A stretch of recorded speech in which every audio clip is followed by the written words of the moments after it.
वक्फ board क्या था, सबसे टिपिकल चीज क्या था, जो ट्रिब्यूनल फैसला सुनाएगा वो खुद ही ट्रिब्यूनल क्या है, वन साइडेड है। इतना पुराना नहीं होना चाहिए भाई। क्या पता कि हम जिस कोचिंग में यहाँ खड़ा है हो सकता है कि जिन्ना का हो, तो हमको क्या मतलब। इसमें संशोधन की बात होने लगी तो अब इसमें एक पक्ष का क्या है, विरोध करना है, सारे आपत्तियों को खारिज कर दिया गया। इसमें क्या होगा कि पावर,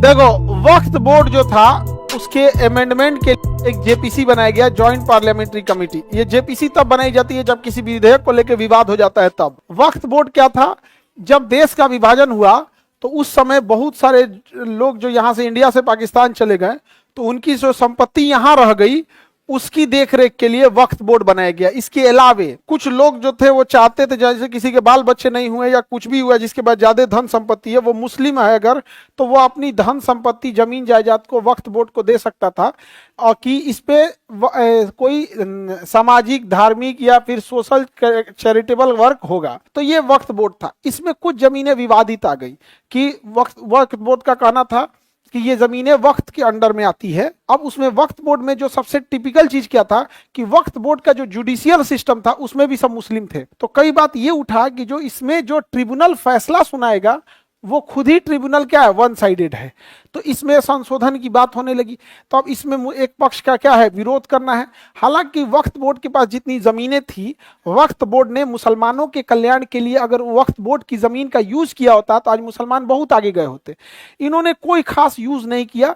और जैसा कि सारे सरकारी डिपार्टमेंट में होता है कि जो एक बार बैठ जाता है वो अपने सगे संबंधी रिश्तेदार हेन में लग जाता है, कोई उतना हुआ नहीं। तो बाद में अब जब गवर्नमेंट आई तो वक्फ बोर्ड विधेयक में क्या कही, संशोधन लाई। तो इसका जब विरोध हुआ तो इसके लिए ज्वाइंट पार्लियामेंट्री कमेटी बनाई गई कि जेपीसी की इसमें अपनी अपनी बातों को रखिएगा।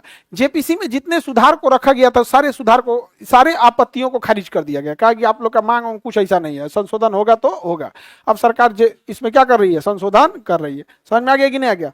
आगे बढ़े। इसमें क्या होगा कि पावर डीएम को दिया जाएगा और पावर डीएम को देते, पावर किसको मिल जाएगा, राज्य सरकार को, क्योंकि पावर किसके पास चला जाएगा, डीएम को गया। डीएम मतलब राज्य सरकार, डीएम मतलब डीएम कोई स्वायत्त संस्था थोड़ी है। अब इसी को लेके बात चल रहा होता है कि जो लोग भारत से पाकिस्तान चले गए थे ना, उनकी जमीन उखाड़ के तो नहीं ले गए थे, वो जमीनें यहीं छूट गई थी, छोड़ के गए थे। और जो पाकिस्तान से हिंदू भारत में आए थे, सिख आए थे, उनकी जमीनें पाकिस्तान में छूट गई थी। पाकिस्तान वालों ने उनकी जमीन लूट लिया, टट्टा सब लूट लिया। हिंदू, सिख, जैन का पाकिस्तान में क्या हाल है आप तो जानते ही हैं। लेकिन भारत चूंकि एक ब्रॉड थिंकिंग दूर तक था तो उसने कहा कि ये जो उनकी जमीनें हैं इसको देख रेख करने के लिए एक बोर्ड बना दिया।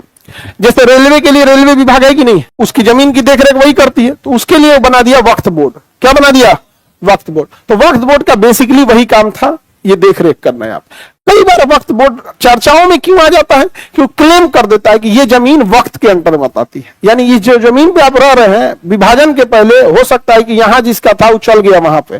तो इतना पुराना नहीं होना चाहिए। एक तो कोर्ट, देखो जमीन के मामले में हमको सबसे खराब क्या लगता है, एक फिक्स टाइम होना चाहिए कि हाँ 20 साल तक आप अगर कोई इस पे नहीं है दावेदार तो फिर हिसाब किताब खत्म। भाई क्या पता कि हम जिस कोचिंग में यहाँ खड़ा है, आजादी से पहले कौन था यहाँ पे, हो सकता है कि जिन्ना का हो, तो हमको क्या मतलब है उससे। जिन्ना चल गया, ये चल गया। अब भाई आप कितना पीछे जा सकते हो, खुद से कभी इस जमीन को इससे पहले कौन था आप वही जान कर सकते। तो वो क्लेम, तो वक्त जो चर्चा में आई है वो क्लेम की वजह से आई है। कई जगह क्लेम कर देती नहीं ये ऐसा था यहाँ पे।